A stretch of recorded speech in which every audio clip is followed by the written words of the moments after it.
नमस्कार दोस्तों, Uttarakhand success point में आपका एक बार फिर से स्वागत है। तो दोस्तों, उत्तराखंड हिस्ट्री के बारे में बात कर रहे थे। उत्तराखंड हिस्ट्री की हमारी सीरीज चल रही थी और उत्तराखंड हिस्ट्री में हमने लास्ट लेक्चर में कत्यूरी वंश के बारे में बात करी थी, ठीक है। और कत्यूरी वंश के बाद आज का जो हमारा टॉपिक रहने वाला है चंद राजवंश। आज का हमारा टॉपिक रहने वाला है चंद राजवंश, ठीक है, राजवंश। तो इसके बारे में थोड़ा सा आज हम जानेंगे कि चंद राजवंश आखिरकार चंदों में किसने चंद राजवंश की नींव डाली और किस प्रकार यहाँ पर सत्ता स्थापित करने में ये लोग कामयाब रहे और काफी लंबे समय तक इन लोगों ने यहाँ पर राज किया है, ठीक है। तो शुरुआत करते हैं चंद राजवंश की, ठीक है। चंद राजवंश की बात करो तो चंद राजवंश है ना, तो पहले देख लेते हैं आखिरकार चंद राजवंश की नींव कैसे पड़ी, है ना। वो क्या परिस्थितियां रही थी कि चंद राजवंश की यहाँ पर एक नए राजवंश की नींव पड़ी या नए राजवंश का उदय हुआ, ठीक है। कुछ तो ऐसी स्थिति उत्तराखंड की रही होगी, ठीक है, उसे ही देख लेते हैं। तो बात करें चंद राजवंश की नींव के बारे में, है ना, तो नींव कैसे पड़ी तो थोड़ा सा देख लेते हैं। तो ध्यान दें, जैसे कि आपको पता है कि यहाँ पर कत्यूरी शासन चल रहा था, कत्यूरी वंश यहाँ पर राज कर रहा था। तो कत्यूरी वंश में वीरम देव की मृत्यु के बाद, किसकी, वीरम देव की मृत्यु के बाद क्या हुआ, जो कत्यूरी साम्राज्य है, कत्यूरी साम्राज्य वो 14 भागों में बट गया। कत्यूरी साम्राज्य क्या हुआ, 14 भागों में बट गया, ठीक है। और इन 14 भागों में से 6 बड़े भाग या 6 बड़ी शक्तियां सामने उभरकर सामने आई थी, ठीक है, उभरकर सामने आई, जिनमें से 2 मुख्य शक्ति निकली। 6 में से भी मुख्य शक्ति कितनी निकली, 2। जो पहले नंबर की इनमें शक्ति थी वो थी पाली पछाऊ, जहां पर राज हुआ अशांति देव का, अशांति देव, जिसने राजधानी जोशीमठ से रणचूला कोट में स्थानांतरित करी। राजधानी जोशीमठ से रणचूला कोट लेकर आया था अशांति देव, ठीक है। तो यहां तक की बात हमने देख ली है। दूसरा जो हमारा इसमें बड़ा क्षेत्र रहा, बड़ी शक्ति रही, वो रहा काली कुमाऊं का क्षेत्र, जहां पर राज हुआ ब्रह्मदेव का, ब्रह्मदेव, ठीक है। तो ये काली कुमाऊं वाला क्षेत्र था, जो चंपावत वाला क्षेत्र था, यहाँ पर राज करा ब्रह्मदेव ने, और यही वह क्षेत्र है जहां पर इस चंद राजवंश का उदय होगा, ठीक है। इस चंद राजवंश का उदय होगा, यही वो क्षेत्र है। तो थोड़ा सा नक्शे में आप रफली डायग्राम में मैं आपको बता देता हूँ किस प्रकार की परिस्थितियां रही होंगी, है ना। तो ये एक रफली डायग्राम आप लोगों के लिए बना रहा हूँ, है ना, थोड़ा सा देख के चलते हैं, ठीक है दोस्त। तो ये मान के चलते हैं ना, कुछ इस प्रकार से उत्तराखंड का ये मैप है। तो ये वो जो हमारा ये वाला जो क्षेत्र है, ये सारा क्षेत्र है, इधर का पूरा क्षेत्र यूपी का क्षेत्र है ना दोस्त, ये यूपी का। और ये वाला जो क्षेत्र है सारा हिमाचल प्रदेश का क्षेत्र, सिरमौर वगैरह। और ये है चीन और तिब्बत की सीमा, है ना, चीन तिब्बत की सीमा, अंतरराष्ट्रीय सीमा, ठीक है। इधर हमारा जो क्षेत्र है नेपाल है, नेपाल, ठीक है। तो इस प्रकार से उत्तराखंड का क्या था, यह प्रकार में बटा हुआ है, किस प्रकार इसकी सीमाएं लग रही हैं, ठीक है। तो यूपी का जो क्षेत्र है, यहाँ पर स्थान पड़ता है प्रयाग। अब हमको कारण जानने हैं आखिरकार क्या परिस्थितियां बनी कि यहाँ पर एक नए वंश का उदय हुआ, ठीक है। तो ये है प्रयाग, और प्रयाग में स्थान पड़ता है झूसी। तो इस झूसी स्थान पर प्रयाग पर एक राजा का राज था। यहाँ एक राजा राज क्या करता था, जिसका नाम था चंद्रपाल। राजा का नाम था चंद्रपाल, ठीक है। और ये जो काली कुमाऊं का क्षेत्र था, ये चंपावत वाला क्षेत्र हुआ करता था, ये वाला चंपावत वाला क्षेत्र ये हुआ करता था। और यहाँ पर राज चल रहा था, काली कुमाऊं वाले क्षेत्र पे राज चल रहा था ब्रह्मदेव का। किसका दोस्त, ब्रह्मदेव का राज चल रहा था, ब्रह्मदेव, ठीक है दोस्त। काली कुमाऊं वाले क्षेत्र पर किसका राज, ब्रह्मदेव का राज चल रहा था। तो इस ब्रह्मदेव वाले क्षेत्र पर, काली कुमाऊं क्षेत्र में, यहाँ पर एक विशेष जाति रहा करती थी, बोरा जाति। कौन सी जाति रहती थी दोस्त, बोरा जाति यहाँ पर रहा करती थी। और ऐसा बताया जाता है, इतिहासकार बद्रीदत्त पांडे जी लिखते हैं, इतिहासकार बद्रीदत्त पांडे, है ना, ये सारी चीजें मैं आपको किसके अनुसार बता रहा हूँ, बलिदास पांडे के अनुसार। बलिदास पांडे लिखते हैं कि जो बोरा जाति है, इस जाति पर टारगेट बनाकर, इस जाति को टारगेट बनाकर ब्रह्मदेव ने इनके ऊपर बहुत ज्यादा प्रताड़ना करी थी, इन्हें बहुत ज्यादा प्रताड़ित किया था। तो ब्रह्मदेव की राजा की प्रताड़ना से परेशान होकर, ठीक है, बोरा जाति ने सहायता मांगी थी चंद्रपाल, सहायता मांगी थी चंद्रपाल जो झूसी के राजा थे, प्रयाग के राजा थे, इनसे, ठीक है।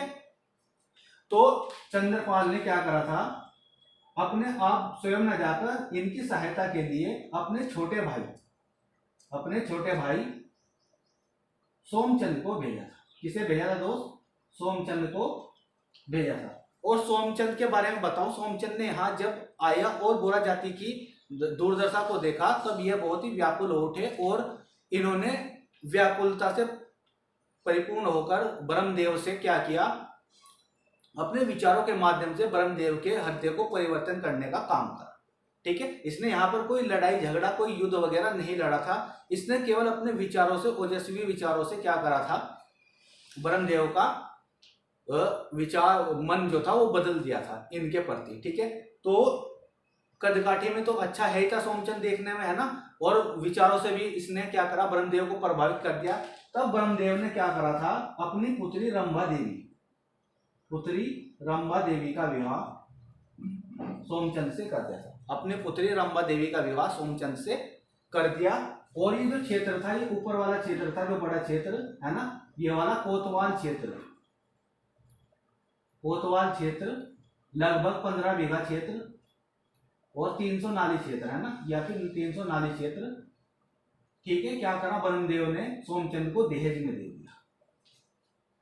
ये इतना कार्य क्या करा इसने, इसे दहेज में दे दिया, ये वाला क्षेत्र दहेज में दे दिया। और इसे कहा कि आज ये जो क्षेत्र से दे दिया, इसे देने के बाद बोला कि अब आप यहाँ के राजा हो, अब आपको यहाँ पे राज करना है, जो ये जनता भी आपके ही अधीन काम करे, ठीक है। इतना सब इसने ब्रह्मदेव ने क्या कर दिया, कर दिया है। इसके बाद बात करूं तो, ठीक है, तो ये सारी जो कहानी मैंने आपको बताई इस प्रकार से हुआ है, सब किसके अनुसार है, माननीय बलिदास पांडे जी के अनुसार है, ठीक है, ठीक है। तो एक इस प्रकार बलिदास पांडे जी कहते हैं कि चंद्रवंश के संस्थापक कौन है दोस्त, सोमचंद को मानते हैं। तो चंद्रवंश के संस्थापक, एक ये अलग ही टॉपिक रहता है, चंद्रवंश के संस्थापक, थोड़ा सा सही कवर करते चलते हैं। चंद्रवंश के संस्थापक की बात करूं तो इसमें दो मत निकलकर सामने आते हैं, है ना। सोमचंद के संस्थापक, जो चंद्रवंश का संस्थापक है, इसमें दो मत सामने आते हैं। कुछ लोग कहते हैं, एक मत यह है कि भैया सोमचंद, है ना, सोमचंद क्या है, संस्थापक है। और एक मत कह रहा है कि भैया थोरचंद संस्थापक है। एक मत तो कह रहा सोमचंद संस्थापक है, एक मत कह रहा कि थोरचंद संस्थापक है। तो एग्जामिनर जो है, आयोग जो है, किस प्रकार से सवाल हमसे पुटअप करेगा, हमें उस सवाल की लैंग्वेज को समझना है, ठीक है। अगर वो कहते हैं डब्ल्यू फ्रेजर के अनुसार चंद्रवंश का संस्थापक कौन है, तो आपको वहां पर ऑप्शन में सोमचंद भी मिलेगा, पर सोमचंद आपको नहीं लगाना है। वो पूछ रहा है डब्ल्यू फ्रेजर के अनुसार, तो आपको आंसर लगाना है थोरचंद। तो इस प्रकार सवाल की लैंग्वेज आपको समझनी होगी एग्जाम के अंदर, अगर आपको आयोग में पार पाना है ना, आयोग में एग्जाम को निकालना है, ठीक है। तो देख लेते हैं सोमचंद के बारे में बात करूं तो सोमचंद को संस्थापक बताया है 3 राइटरों ने, 3 लेखकों ने, और तीनों के तीनों बहुत ही ऑथेंटिक राइटर है हमारे यहाँ के, ठीक है। और थोरचंद को भी 3 लोगों ने क्या करा है, संस्थापक बताया है। यहाँ भी 3 लोग, यहाँ भी 3 लोग, तीनों को हमें क्या करना है, याद करके चलना है, ठीक है। तो सोमचंद की बात करूं, पहला व्यक्ति जिसने सोमचंद को संस्थापक बताया, बलिदास पांडे। दूसरा एटकिंसन, बहुत ही लोकप्रिय राइटर रहे हैं तीनों के तीनों। और तीसरा है माननीय अजय सिंह रावत, इनका नाम आपने बखूबी पढ़ा भी होगा, इनकी किताब भी आपने पढ़ी होगी, अजय सिंह रावत, ठीक है। तो सोमचंद को चंद्रवंश का संस्थापक बता दिया, 3 राइटर हैं, बलिदास पांडे हैं जी हैं, ठीक है, और हमारे एटकिंसन साहब हैं, और अजय सिंह रावत जी हैं। ठीक है, तो तीनों के तीनों बताते हैं कि सोमचंद जो है चंद्रवंश का संस्थापक है, पर इन्होंने समय को लेकर इनके बीच में भी मतभेद है। समय को लेकर कि भैया किस समय पर सोमचंद ने स्थापना करी थी, इसको लेकर इनके बीच में मतभेद है। बद्रीधर पांडे जी बताते हैं कि 700 ईस्वी में सोमचंद ने स्थापना करी थी। 700 ईस्वी में सोमचंद्र ने यह स्थापना करी थी। और एटकिंसन साहब बताते हैं 953 ईस्वी में यह स्थापना करी थी। और अजय सिंह रावत साहब बताते हैं 1018 ईस्वी में स्थापना करी थी। तो तीनों में समय को लेकर कुछ मतभेद है, पर खैर क्या है कि आगे चलकर इनके प्रमाण थोड़े मिलते चले गए, तो अजय सिंह रावत को थोड़ा सा ज्यादा क्या कर रहे हैं, प्रेफरेंस दे रहे हैं आयोग भी।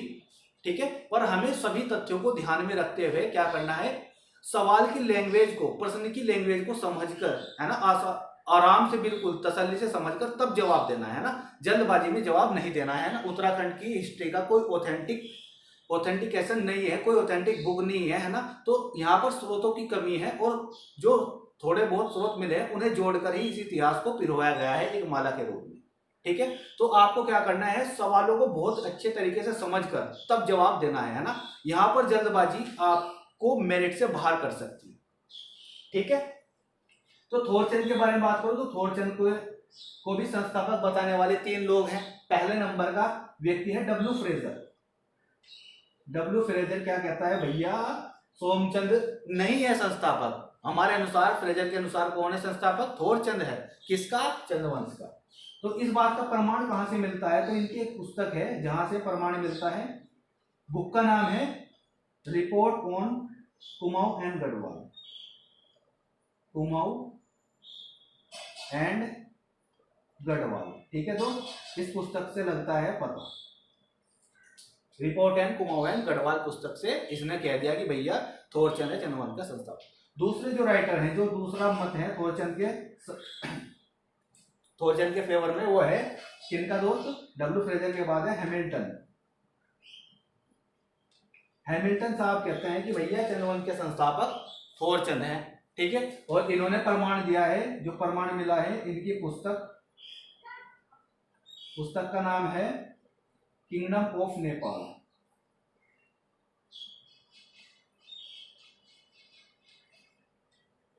Kingdom of Nepal. ठीक है, तो यह पुस्तक भी क्या करती है, बता रही कि थोरचंद संस्थापक है।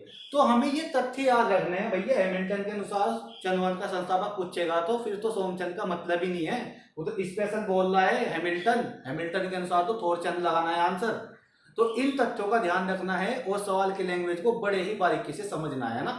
जितना बारीकी से, जितने गहन अध्ययन आप करोगे उतना आपका फायदा होने वाला है। ठीक है, तीसरे नंबर पर बात करूं तो हैमिल्टन के इस कथन का समर्थन किया है हर्षदेव जोशी ने।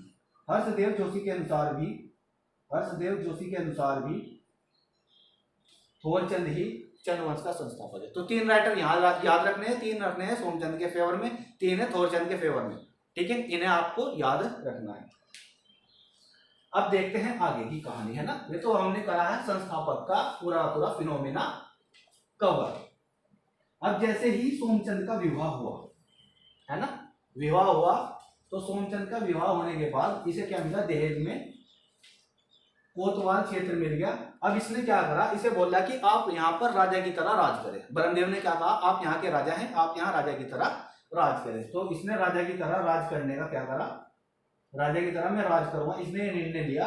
और इसने राजा की तरह राज करने के लिए एक स्थान चुना चंपावत के अंदर, जिसका स्थान का नाम था सियो। और यहाँ पर इसने सियो का किला बनाया, है ना। सियो का किला भी इसने बनवाया अपने रहने के लिए। किसके लिए, अपने राजा के निवास के लिए, निवास हेतु सियो का किला इसने बनवाया। ठीक है दोस्त, अब सियो का किला जैसे इसने बनाया, सियो के किलों को बनाने के बाद, ठीक है, यो राजा का क्या था, राजा के रहने के लिए था, तो इसे राजा का महल कहा गया, है ना। राजा का महल इसे कहा गया, और इसे ही सोमचंद का महल भी कहा गया। सोमचंद का महल भी इसे कहा गया। ठीक है, तो पहला काम क्या करा इसने, राजा की तरह रहने के लिए अपने लिए क्या करा, एक क्या बनवाया, किला बनवाया, जिसे सोमचंद का महल या राजा का महल कहा गया। इसके बाद आगे बात करूं तो दूसरे नंबर पर इसने क्या काम करा है ना, दूसरे नंबर पर बात करो तो दूसरे नंबर पर इसने काम करा है, दूसरे नंबर पर इसने करा। अब इसे राज करने के लिए पर्टिकुलर एक ऐसे स्थान की जरूरत थी जहां पर सत्ता को बहुत ही आसानी से चलाया जा सके और किसी भी बाहरी आदमी के खतरा ना रहे, किसी का भी बाहरी आदमी का खतरा न रहे। तो इसने क्या करा, अब राज करने के लिए एक स्थान चुना। ठीक है, प्राचीन समय में चंपावत वाले क्षेत्र को चंपावत ना कहकर क्या कहते थे, राजबुग्गा कहा जाता था, है ना। पहले चंपावत नाम नहीं था, क्या था, राजबुग्गा था। तो इसने यहाँ पर एक क्षेत्र चुन लिया राजबुग्गा। ये ऐसा क्षेत्र हुआ करता अंडाकार, राजबुग्गा क्षेत्र है ये, कैसा होता था दोस्त, अंडाकार हुआ करता था। ठीक है, राजबुग्गा का इसका क्षेत्र का अंडाकार था। अब ये ऐसा है जैसे जमीन समतल है तो ये ऊपर से उठा हुआ था, ऐसा अंडाकार में ऊपर से उठी हुई थी। ठीक है, अब ये ऊपर बैठेंगे तो नीचे से कोई आक्रमण करेगा तो उन्हें परास्त करने में आसानी रहेगी। तो इस आधार पर इसने क्या करा, राजबुग्गा क्षेत्र को चुना और यहाँ पर अपना शासन चलाने के लिए राजबुग्गे का किला बनवाया, है ना, कि यहाँ से हम शासन चलाएंगे, अपना क्या करेंगे, राज शासन चलाएंगे। ठीक है दोस्त, अब इसने राजबुग्गा किले का निर्माण करवाया। ये कैसा था, अंडाकार था। और इस राजबुग्गे के किले के चारों ओर इसने 4 किलेदार नियुक्त करे, 4 किलेदार नियुक्त करे। ठीक है, एक यहाँ, एक यहाँ, एक यहाँ, एक यहाँ, और ये चारों के चारों अलग अलग समुदाय से थे, चारों के चारों अलग समुदाय से थे। ये कार्की था, ये बोरा था, ये तड़ागी था। ठीक है, कार्की, बोरा, तड़ागी और चौधरी। ठीक है, ये सारे के सारे अलग अलग समुदाय से थे और इनकी नियुक्ति किसने करी, सोमचंद ने करी थी। ठीक है, पर ये जो चौधरी और बोरा, तड़ागी, कार्की ये लोग थे, ये हमारे उत्तराखंड के लोग नहीं थे, है ना, ये मैं कहना चाह रहा था कि उत्तराखंड के लोग नहीं थे। ठीक है दोस्त, ये हमारे उत्तराखंड के लोग नहीं थे, चारों के चारों ये लोग थे, मूलतः ये निवासी थे। ये चारों के चारों 4 आल कहलाते थे, जो लोग, ये 4 किलेदार 4 आल कहलाते थे, है ना दोस्त। पहली बात तो ये है कि 4 के 4 जो किलेदार थे ये 4 आल कहलाते थे और 4 के 4 ये नेपाल के मूलतः निवासी थे। कहाँ के दोस्त, नेपाल के, ना कि उत्तराखंड के, नेपाल के मूलतः निवासी थे। अब सवाल ये आ रहा है कि किलेदार में इन्होंने उत्तराखंड से क्यों नहीं रखे, है ना, नेपाल से क्यों रखे। तो इसका सबसे बड़ा कारण यह है, जो हमारा सोमचंद राजा है, सोमचंद जो राजा है, ये एक स्वतंत्र राजा नहीं था। ये कैसा राजा था, एक मांडलिक राजा था, यानी एक दूसरे के सामंत अधीन काम करने वाला राजा था, एक मांडलिक राजा था। ठीक है, तो किसके सामंत हुआ करता था ये, तो ये यहाँ पर इधर नेपाल में शासन राज कर रहा था, एक साम्राज्य था डोटी साम्राज्य, और यहाँ पर राज कर रहा था मल वंश, और इस समय राजा था जयदेव मल। ठीक है, तो ये जयदेव मल के सामंत हुआ करते थे या इनके अधीन काम किया करते थे। तो सोमचंद स्वतंत्र राजा नहीं था, पहली बात। ये किसे कर दिया करता, किसे टैक्स दिया करता था, तो मल वंश के राजा जयदेव मल को, यानी डोटी के राजा जयदेव मल को यह कर दिया करता था, बात खत्म। ठीक है, यही वो सबसे बड़ा कारण है कि इसने उत्तराखंड के यहाँ से 4 किलेदार नियुक्ति नहीं ली। इसे नियुक्ति कहाँ से लेनी पड़ी, अपने जिनके अधीन हुआ करता उनके कहने पर नियुक्ति लेनी पड़ी, कहाँ से, नेपाल से। ठीक है दोस्त, क्लियर है। इसके बाद बात करूं तो यहाँ पर अब इसे क्या करना था, अपना शासन चलाना था। इसके लिए इसने मंत्रिमंडल का गठन किया। अब राजबुग्गे किले में इसने मंत्रिमंडल का गठन किया और इसमें सर्वोच्च पद जो रखा राजा का रखा, यानी अपना रखा। और इसके बाद दूसरा पद कुमारात्य का रखा, यानी अपने संतान का रखा, अपने सहायक का रखा, अपने पुत्र का रखा। ठीक है, इसके बाद जो अगला पद रखा, इसमें रखा अगला पद उप मंत्री का। ठीक है, और दूसरा पद रखा सेनापति का। ठीक है, तो उप मंत्री बनाया गया फर्तियाल को और सेनापति बनाया गया मेहरा को। ठीक है, बाद में सेनापति इसका बन जाता है, आगे चलकर सेनापति बना दिया जाता है कालू तड़ागी। तो सीधा सवाल आएगा, कालू तड़ागी किसका सेनापति था, तो आपको सीधा सा आंसर लगाना, कालू तड़ागी किसका था, सोमचंद का। कालू तड़ागी किसका सेनापति था, सोमचंद का सेनापति था। सीधा सा आपको क्या करना है, आंसर जवाब दे देना। ठीक है दोस्त,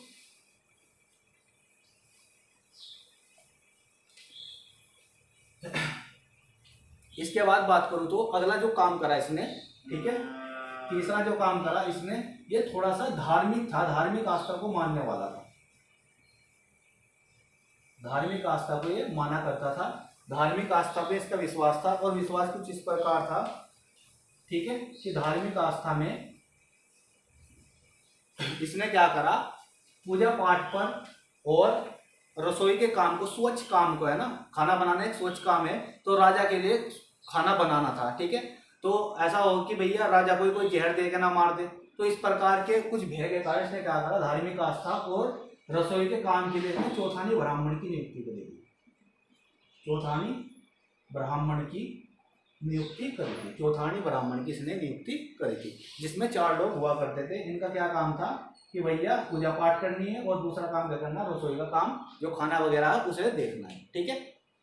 कहीं राजा को कोई जहर देगा ना, साफ कर देना, तो क्या करना है, चौथानी ब्राह्मण की नियुक्ति सबसे पहले किसने करी थी, सोमचंद्र ने करी थी, ये भी आपको ध्यान रखना है। इसके बाद रुद्रचंद्र करता है ना, वो अलग बात है, ठीक है। आगे चलते हैं। इसके बाद बात करो तो धार्मिक आस्था को मानता था, ये पूजा पाठ के लिए 4 लोग रख लिए, और ये किसका उपासक था, तो सही बात करो तो ये शिव का उपासक था, शिव धर्म का अनुयायी था, ठीक है। और इसने चौखुटिया में, है ना, इसने चौखुटिया में एक गणेश की मूर्ति स्थापित करवाई थी, गणेश की मूर्ति स्थापित करवाई थी, ठीक है दोस्त, इसने चौकुटिया में गणेश की मूर्ति स्थापित करवाई थी, ठीक है, ये इसने काम किया था। इसके बाद बात करूं तो शासन को चलाने के लिए, प्रशासन को चलाने के लिए इसने क्या करा, पंचायती राज व्यवस्था लागू करी, पंचायती राज व्यवस्था इसने लागू करी। और पंचायती राज व्यवस्था को चलाने के लिए इसने 4 लोगों की एक टीम बनाई, 4 लोगों की एक टीम बनाई जिसका नाम था सयाना, है ना, 4 लोगों की टीम बनाई जिसका नाम था सयाना, ठीक है। तो सयाना की नियुक्ति सबसे पहले किसने करी, सोमचंद्र ने करी थी, ठीक है। कोई दिक्कत नहीं है दोस्त, है ना, सब कुछ आसानी से चल रहा है, सब स्टेप बाय स्टेप चलता जा रहा है, ठीक है। तो इस सयाना का काम क्या हुआ करता था, सयाने का काम हुआ करता था टैक्स वसूलना, क्या काम होता था इसका काम, टैक्स वसूलना, ठीक है दोस्त। इसके बाद बात करूं तो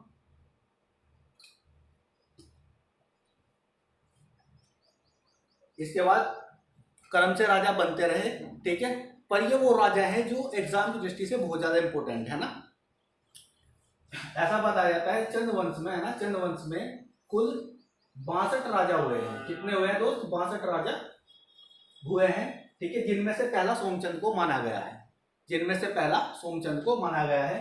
और इन 62 राजाओं की वंशावली की जानकारी, वंशावली की जो जानकारी है वो मानवोदय काव्य से चलती है, मानवोदय काव्य से मिलती है, ठीक है, मानवोदय काव्य भरत कवि जी का है ना, इससे पता लगता है, ठीक है दोस्त। तो इसके बाद जो वंशावली है, राजाओं के नाम देखने को मिलते हैं, उनके बारे में थोड़ी जानकारी का अभाव है, हमारे यहाँ पे स्रोतों का अभाव है, ठीक है, पर जितना भी एग्जाम के दृष्टिकोण से महत्वपूर्ण दिया हुआ है वो हम लोग नहीं छोड़ेंगे, उसे हमें घोट के बिल्कुल पीना है, ठीक है। तो आगे चलते हैं। इसके बाद अगला राजा बनता है सोमचंद के बाद आत्मचंद। कौन सा बनता है दोस्तों, आत्मचंद।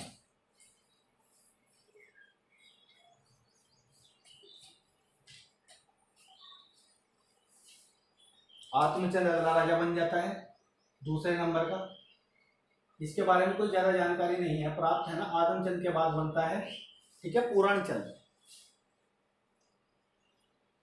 पूरणचंद के बारे में बात करूं तो एक ऐसा राजा जो शिकार का शौकीन था, है ना, पूरे जीवन में इसने अपने पूरे शासनकाल में शिकार ही खेलना, शिकार खेलते खेलते ही मर गया, और शिकार का ही ये शौकीन था, ठीक है। इसके अलावा इसने और कोई काम नहीं करा है, ठीक है। आगे चलते हैं। आगे बात करूं तो